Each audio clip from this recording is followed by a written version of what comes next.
Welcome to a world of thrills, a world of drama, of capes and tights, a world where death is solving dough. Welcome to the Geek Matrix.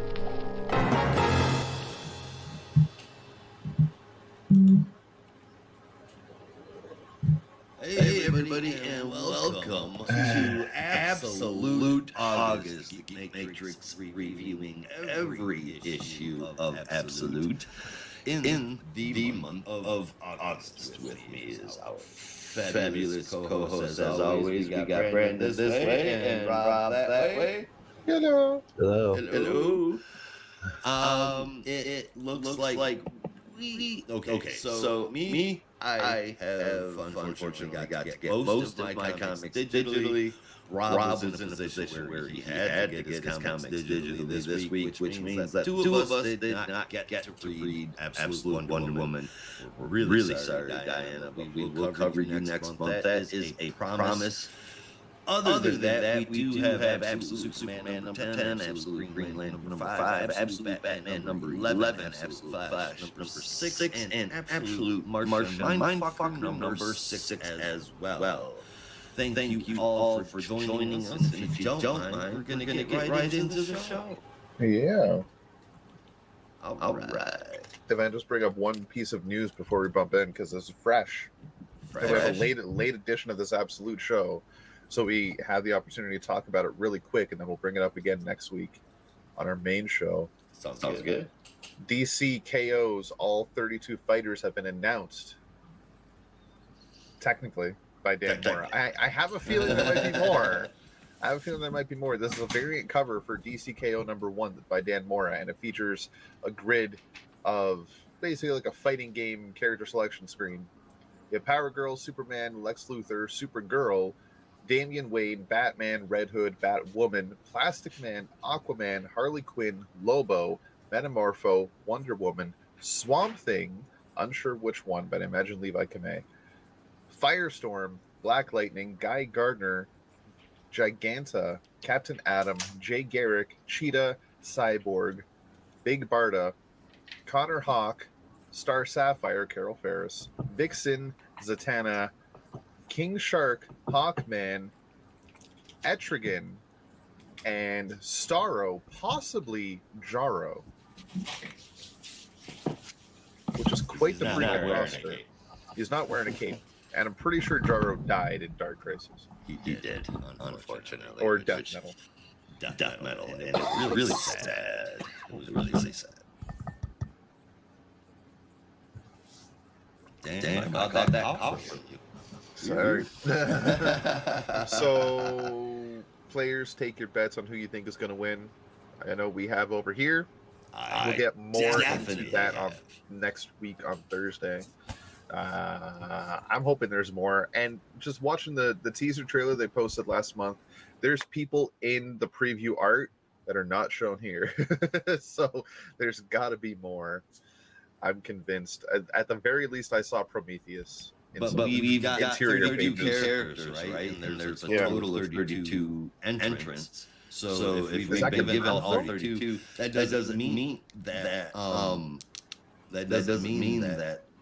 more people won't be in the story. They just necessarily won't be in the tournament.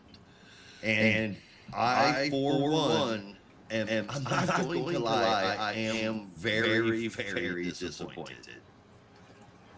There's 4 Bat family members and 3 Super family members. Well, no, it was. I think a lot of slots. I think there are 4 Bat family members is a bit much, but I'm really bummed out that we didn't see Omega Bam Man in here. Yeah. I guess Jeremy Adams didn't have enough pull for this book. All right, with that going, we've got a deadline we've got to meet, and so let's get right to it. Absolute Superman number 10, written by Jason Aaron, lines from Armand Dion Domenico, and colors from Ulysses Ariola, and Tom Napolitano, lettering with the cover from Ross Sandoval and Ariola coloring. Excuse me. Short version, this is nuts. Long version, here we go. Ra's al Ghul has lured Superman and the Omega Men right to where he wants, disposing with people as necessary. Brainiac is Al Ghul's little bitch, takes verbal abuse and then agrees with it. He sends Peacemaker Smith to what he hopes is his death with the kryptonite bullet. Al Ghul tries to kill Smith, but Superman puts his hand in the way, takes the kryptonite bullet, meaning gets shot with it. Then Primus, of all people, runs him through with the kryptonite sword. Primus is Talia al Ghul, and she is Daddy's little girl. Al Ghul doesn't want to kill Superman. He wants to own him, and he keeps calling him son. And in true Superman fashion, that pisses him off. I love that. Man, when it's really done well, like we saw a lot from Greg Hulu and Death Metal, turning sound effects and backgrounds is something I am a sucker for. That's just so cool. As does the rest of the art book. This has gone from I'm reading an alternate universe story to damn, I'm reading a damn good story. And I absolutely love that. It's absolutely amazing. High praise, 3 thumbs up, don't ask questions, 8.75 out of 10.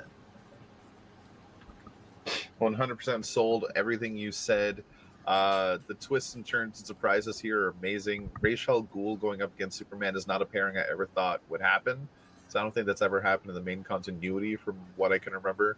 But I am all for it, especially this young up-and-coming Superman that's still not only learning his powers, but learning Earth. So let's fucking go. Yeah. Who can he trust? Seemingly nobody. Potentially Lois and Jimmy. And that might be it. But we'll have to see. Peacemaker Smith did die? I forget. You're muted. Well, whoops. That's kind of ambiguous with the way it looked. Yes. Oh, okay. All right. I was going to say, I had a feeling Peacemaker Smith might have a change of heart at some point, but he's also a little too crazy for me to truly believe that. It's just something in the back of my mind is thinking maybe Peacemaker Smith might come around and join Superman's cause, but we'll see. But if he's dead, he's dead. He's dead.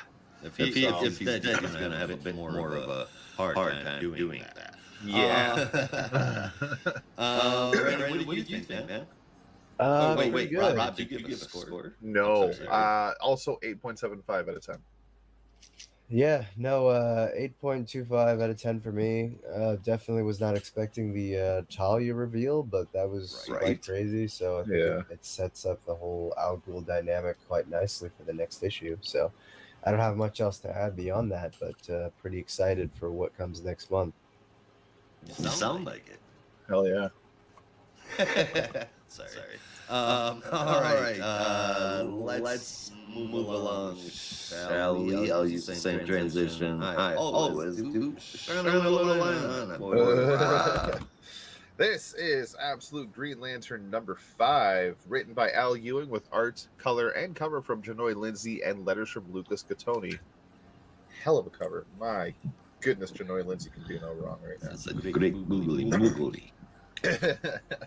So after the attack, I keep wanting to say Central City. I can forget the name of the town right now. The town that all of our resident lanterns were inside. Hector Hammond and his crew have discovered Todd Rice, and Hector is determined to get answers out of him by any means necessary, using whatever evil rich powers he can. He's going to get us freaking answers. Meanwhile, we'll take a quick glimpse into the past, our final little revisitation to the origins of all these characters. Hal has Abin Sur dead to rights. Abin Sur has lost a bit of his abilities because Joe Mullane has taken them, and Hal, with his golden bullets, has a gun pointed right at his face and lets loose the entire fucking cliff. Abin Sur is basically dead, but with his last little breath, his last act, he grabs the gun in Hal's hand and melts it into Hal's hand, calling him the Black Hand. And this is Hal's judgment. This puts Hal where we know him to be from issue 1. Jumping back into the present, where we see Hal and Joe fighting. Joe is full Green Lantern mode and Hal is full Black Hand mode, but even a little demonic at this point.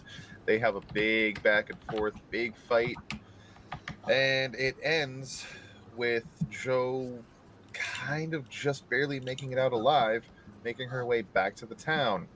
Hal is in quick pursuit and is slowly absorbing Joe as the Green Lantern ship, building, construct, whatever that landed on the town begins to float up into the sky and summons her.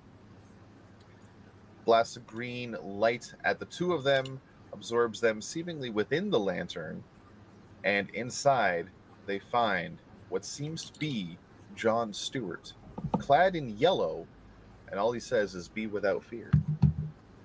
That's where our issue ends. There's so many questions still after this issue, and I'm still so freaking hyped. We finally seem to have come full circle from the history of it all and got the full origin at this point. And now it's just straight on from here. What the fuck is going to happen next? We have 3 core Lantern characters, Joe, Hal, and John, and each one representing a different color of seemingly the emotional spectrum. But we don't even know if this is the emotional spectrum at this point. This seems very just like super alien-like and almost a level of zen that you need to have. If you have fear, you'll be consumed by it. But if you are without fear, you will have great power. Or something like that, right? And the fact that John in the last page is in a meditation pose, there's something deeper going on here that we still have to see. And I, for one, am so freaking excited to see what's going to happen. This one is getting a 9 out of 10. Brandon? Also giving this one an 8 out of 10. Definitely really like this take on Hector Hammond, is giving a lot of Lex Luthor energy, which I thought was pretty cool, as opposed to just being sort of the psychotic mind manipulator that we've seen. But yeah, no, I mean, there's as Rob said, a lot of mystery still left on the table. Definitely want to know more about the backstory of Joe's marriage or whatever that sort of flashback was. But I'm hyped to see what they might do with John in the next issue, and hopefully we can start getting some answers. Yeah. I mean, Anne Abensur, what the hell? What in the ever love and hell is going on? It's not a lantern. It's potentially more. It's Anne Abensur, and Abensur has not been chosen. Can't be chosen. So you're not a lantern. You're an Abensur. They mentioned other sewer names. So it seems like those are all titles, and they have something to do with the Green Lanterns. Right. They certainly do. This is just absolutely the craziest ride I can imagine. Take you through the Green Lantern universe, and I freaking love it. It tipped GL on its head. Then went bop it, twist it, pull it, spin it, flick it, pass it. And it landed on this.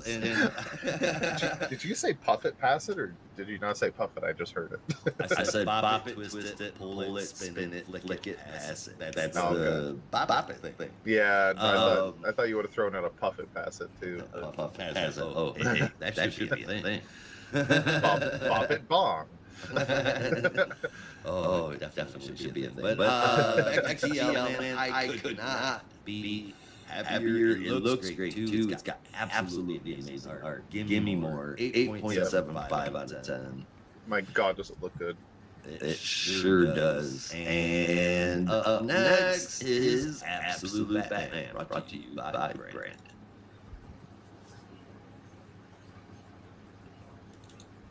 Wait, what?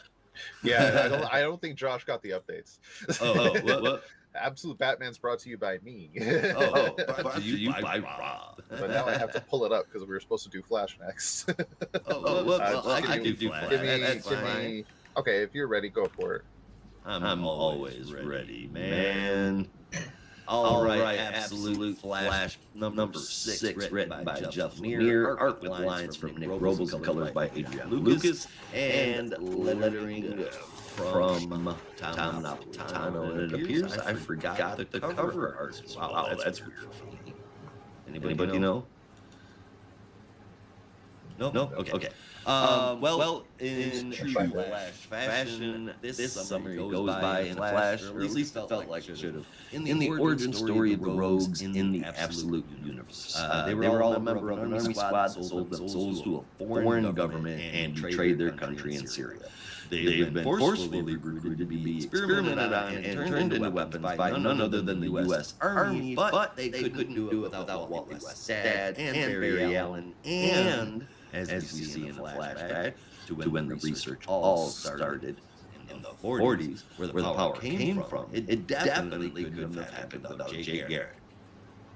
The whole issue, Colonel West is trying to reach Wally, but when he actually does, he gets blackbagged, his phone is destroyed. To be continued.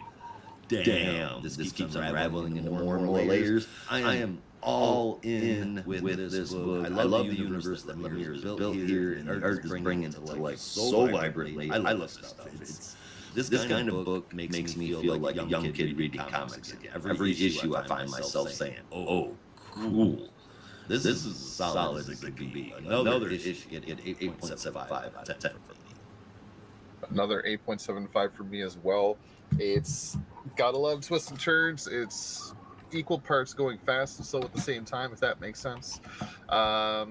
This issue had some really cool revelations, and I'm just so stoked for the future of this book. I can't wait to see what happens. And even just name dropping Jay Garrick was enough to get me giddy.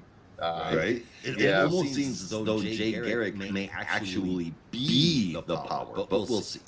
Could very well be. And does anybody else think Barry's not actually dead? I think he may be joined with Jay Garrick in what is this funky universe's version of the Speed Force. Yeah. That's what I think. I could see that. That'd be cool. Yeah, 8.75. 7.5 for me. The solid issue, mostly just cataloging the origin of this version of the Rogues, but definitely leaves a lot more story potential out there with the Jay Garrick flashback and Barry being very secretive about the projects at Fort Fox. So there's a lot of potential there, and like we saw in the brief moment in issue 4 where Wally was in some kind of weird extra dimensional place, is possibly a connection to Barry and Jay, and maybe, like Josh was saying, some kind of Speed Force. So very interesting stuff, much like Green Lantern, a lot of mystery, but I'm excited for what's coming next. And it's almost how could you not be kind of situation. Yeah. All right, Rob, which one is up next? That would be Absolute Batman number 11. Excuse me. This is brought to us, written by Scott Snyder, with art from Clayman, colors from Ivan Placentia, and letters from Clayton Cowles. And Josh, I forgot to mention, the cover was the same interior artist, Nick Robles. Okay. Yeah. So you didn't really miss it. The cover for this one, though, for Absolute Batman, is brought to us by Nick Dragotta and Frank Martin. So in this issue, we get a deep dive on everything Absolute Bane, and my God, is it deep. Holy fuck. And when I say deep, I mean deep in the bowels of humanity. What he wanted to do this shit's dark. Was say, holy fuck, bud. Yeah, holy fuck. Yeah, so you do get a very kind of reminiscent origin for Bane. Grew up in a prison, born from a time of war on the island of Santa Prisca. His father led a regime of people that were basically freedom fighters for the island, because this island was plagued with all sorts of resources and natural wonders that the entire world basically wanted to own. And they fought off every army possible, except for one, when they finally lost and were locked in a prison for many, many, many years. Possibly, I think it is even 2 decades by the time they eventually got out. Yes. By this time, Bane had grown up as a big, strong man and a lieutenant in his father's army. And by the end, they were able to revolt, stage a prison break, escape, free themselves, and head out. And as they crossed the sea, because it was an island, floating prison, if I remember right, they make landfall and find the Joker, who talks to Bane in secret and then leaves with a smile.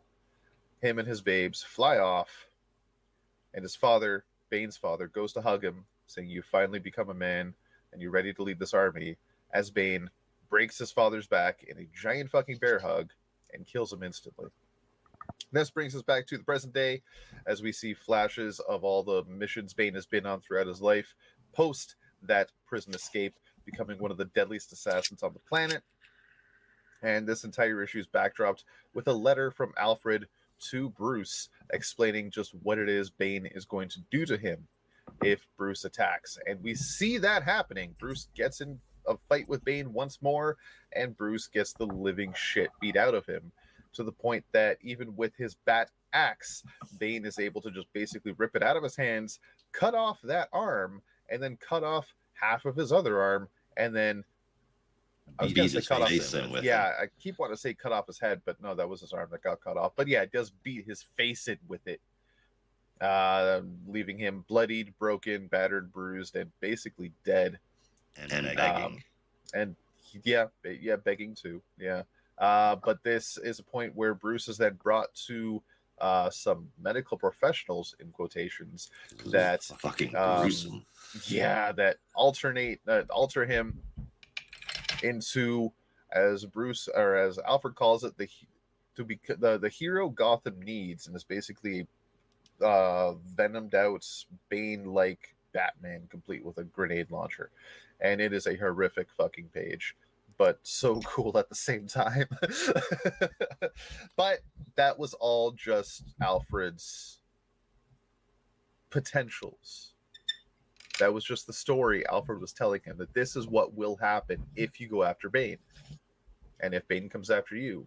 But Bane did not go after Bruce. Instead, as Alfred reveals, the way Bane is going to break you is he's going to go after the ones you care about. As we see Bane busting down the door and finding Oswald, Edward, and Two-Face, Harvey. And that's where issue ends. So what the fuck is going to happen to those three? Holy shit. If we saw what Bane could do to Bruce, what the hell is he going to do to these three skinny fucks? Nothing what good. They did to Wayne. Oh, God. I could see that too. But it's, yeah, I didn't think about that. I thought Bane was just going to tear them limb from limb. But yeah, maybe he'll turn them into psychopathic villains. I forgot they did that to Waylon. Shit. So, yeah, holy shit, what an issue. It is equal parts history lesson, but also imagination time. And it was a hell of a ride. And I got to the page where Bruce was basically torn limb from limb. And I was like, this can't be the fucking truth. Holy shit. Like, but then it finally got to the last page. I was like, oh, okay, breathe a sigh of relief. But this is the first time I was reading an absolute Batman comic, and I actually got fucking scared. Holy shit, what is gonna happen? Yeah, that's about all the notes I have that I could say. This is also getting a 9 because it evoked real fucking emotion out of me. So maybe 9.25 even. Brandon, what do you think, man?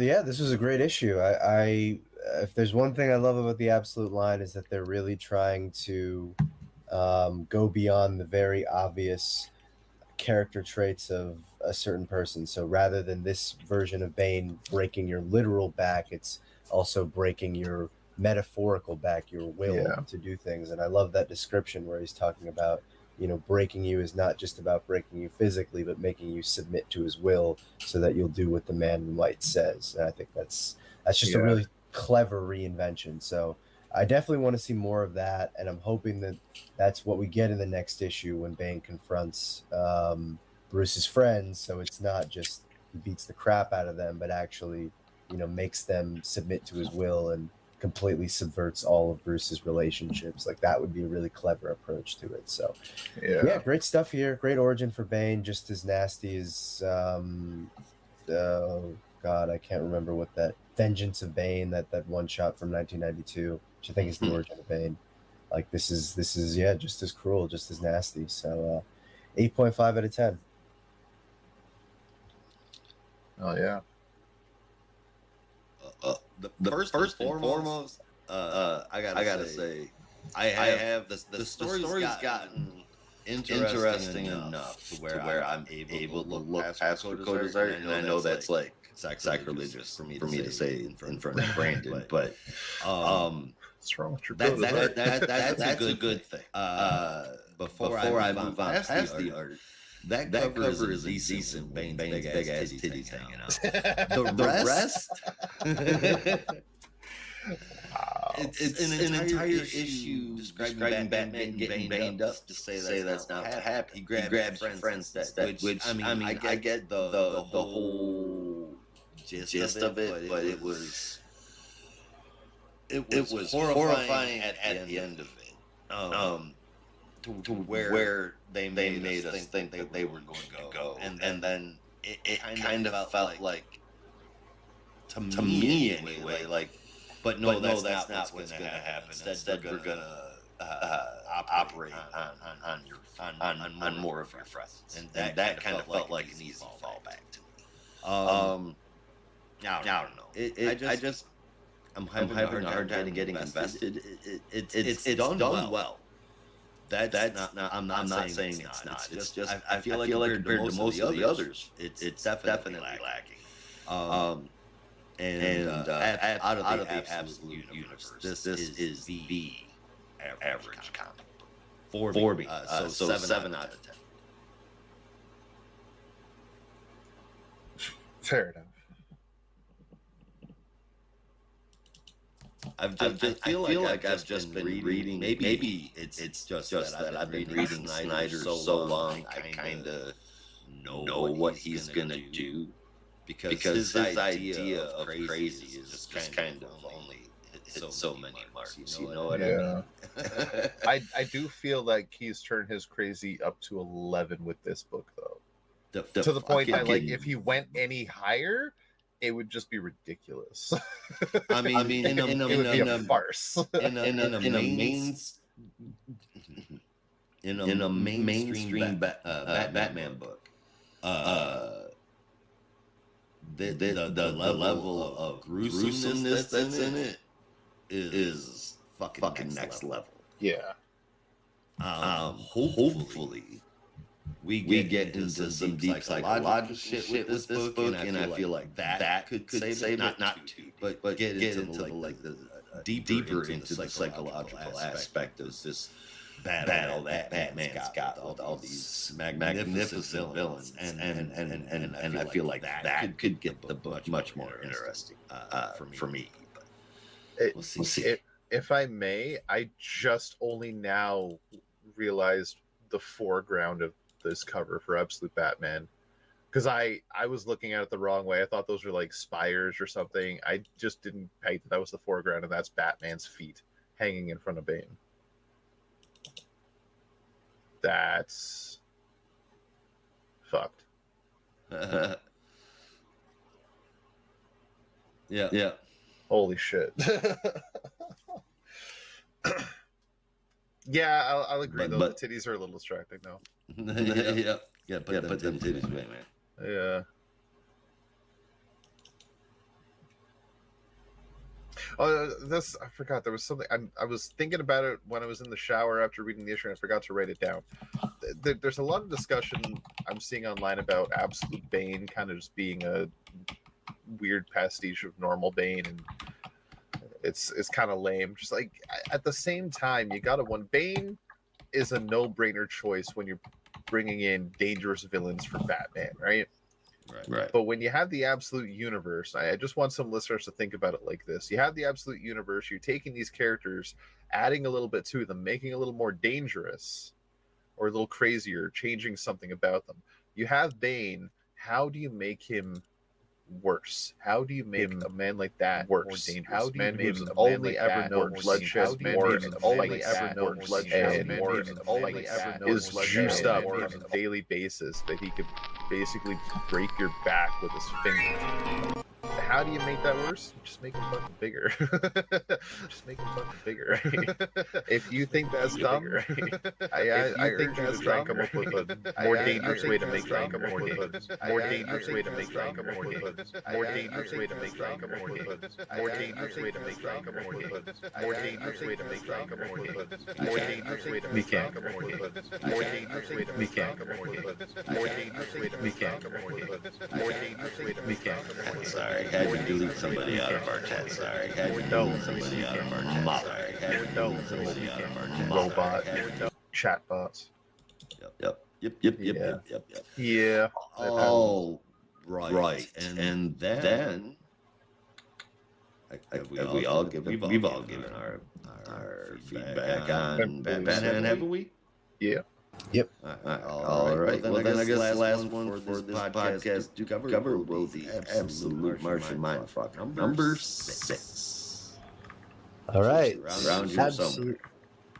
Yep. Absolute Martian Manhunter, number 6. A little bit of a finale as the book takes a break for a couple months. Written by Dennis Camp with art by Javier Rodriguez and letters by Hassan Hatzme and El How with a cover by Javier Rodriguez. This one also can be summed up pretty quickly, but essentially as John Jones and the Martian Mindfucker take on the dog catcher and the surgeon, Bridget and oh my god, why am I forgetting his name?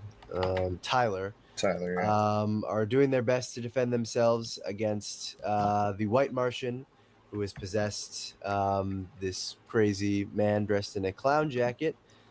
Bridget manages to get a shot off and blow the guy's head off, but as he says in a sort of rambling speech, nothing really matters, not even something like that. Thankfully, John and the Martian are able to transport to Bridget in time while holding off the White Martian as well. And in so doing, have more of a metaphorical battle than a physical battle, or at least the Green Martian and the White Martian have more of a metaphysical battle, abstract battle than physical battle, as John fights the man in the clown jacket all the while. John is able to get the advantage for a moment before, or as Bridget fires a shot into the guy, and in so doing, uses a newfound empathic realization to overcome the White Martian for a moment and basically achieve victory. At that point, John realizes that it's up to him to now confide everything into Bridget. Moving forward, is going to tell her the truth, but not before we get a very stunning reveal, something that it looks like John doesn't know yet, but at least we'll know for a little while, that the White Martian behind everything may or may not be his son, Tyler, as we get a superimposed image at the end, revealing that the White Martian is under the surface of his face. So was he behind it all along? Was it maybe all a ploy to get his father to come home and confide in his mother? Is the White Martian possessing Tyler? Who knows? But I sure want to find out. So phenomenal stuff as always. Definitely one of the more trippy issues in a whole series of trippy issues. But as always, the sort of undercurrent of this series, just this metaphorical battle between good and evil, is just continues to be fascinating. And I love John having that full circle moment at the end and finally deciding to come clean to Bridget, or at least we'll get that in the next issue, and really just trying not to be as hidden and closed off. So 9 out of 10 for me. Series is great as always. Yeah. I took that thing with Tyler at the end because if you remember seeing, there was a panel where he ate one of the chocos, the poisoned ones, and then a couple panels later he was laid out on the floor. So I took that as he was dead. And then the White Martian, knowing he was losing the battle with the Martian Mindfucker, took Tyler's place or possessed his body. So Tyler, for all intents and purposes, is just dead, and the White Martian is taking his place. Is how I interpreted that. I don't know if it's true. But when we say Martian Mindfucker, we should do it with the accent of Terrence and Phillip. Martian Mindfucker. He's not your buddy guy.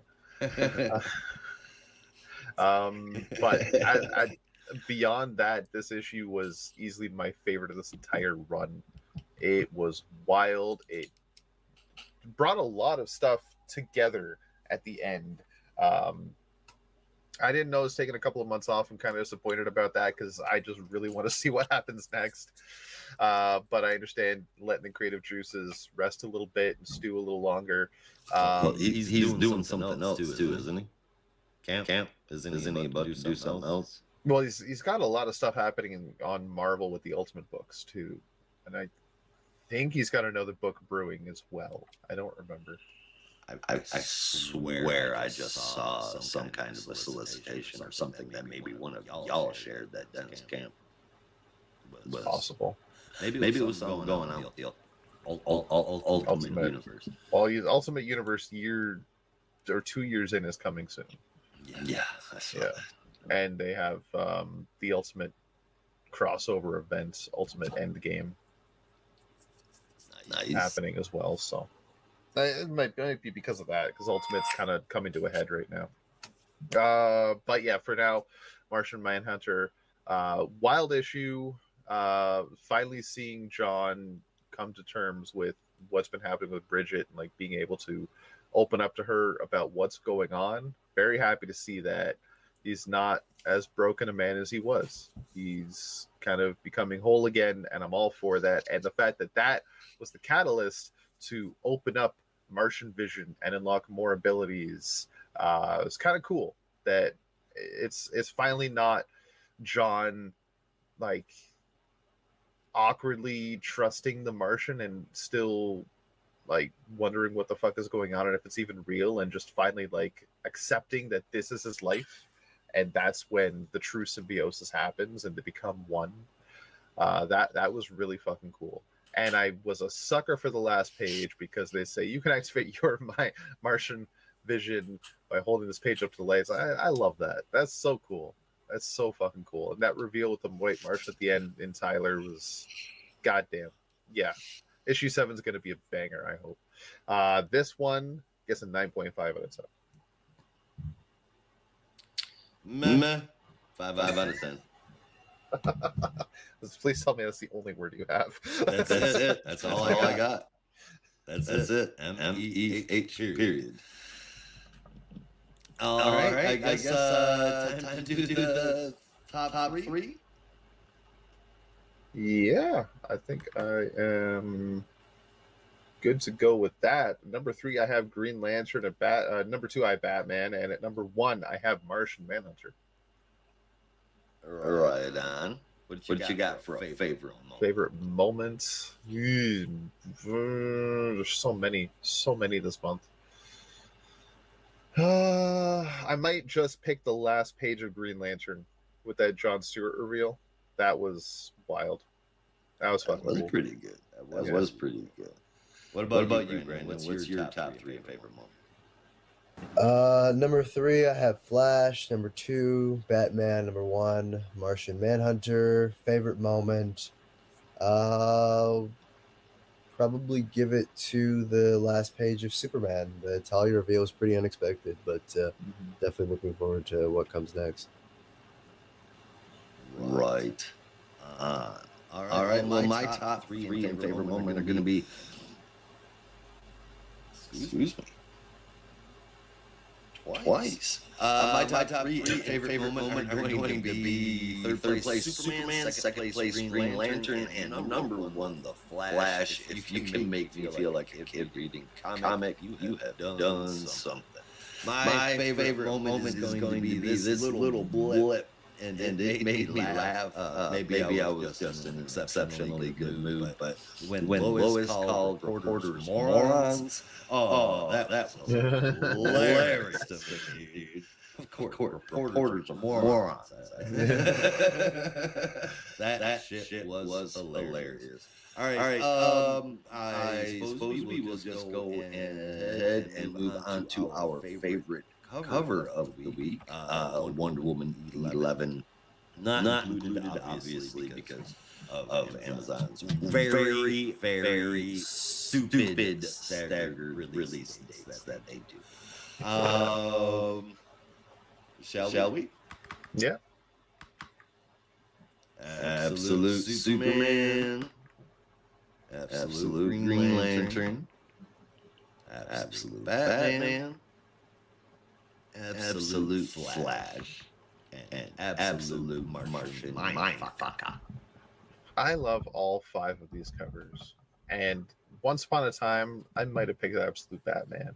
But goddamn you, Josh, you had to mention Bane's titties. Why is it every episode this week you say something off the cuff that I can't let go?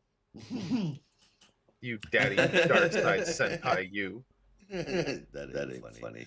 That was hilarious to me. It's so funny. You have no idea how funny it is. Yeah, I googled that shit. I wish I did. Yo, you didn't. Tell me. Oh my god. You said it meant teacher, and I didn't trust you. Well, I mean, it does literally, like, that's the Well, translation yeah, actually means teacher, but not the way people use it. Yeah, not the way people use it. Oh, daddy, Darkseid senpai. Yeah. People haven't used it right since like the mid 90s apparently. So in any case, but yeah, the actual favorite cover. I really want to give it to Green Lantern, but I might just give it to the Flash because fuck, it looks cool. It does look cool. It is an awesome picture of the Rogues. Yeah, as we got to see them Jesse without her helmet on. That was interesting. All right, Brandon, which one did you think was the best? Absolute Wonder Woman.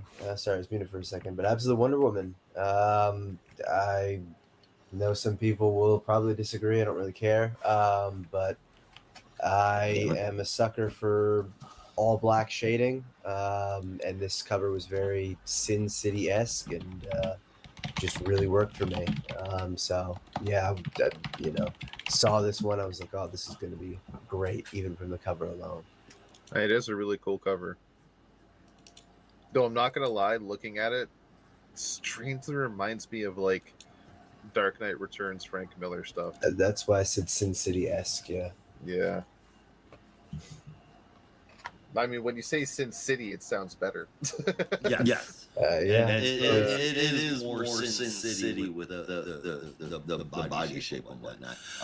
Than it is some chunky fucking Dark Knight. I do like that cover, strangely enough.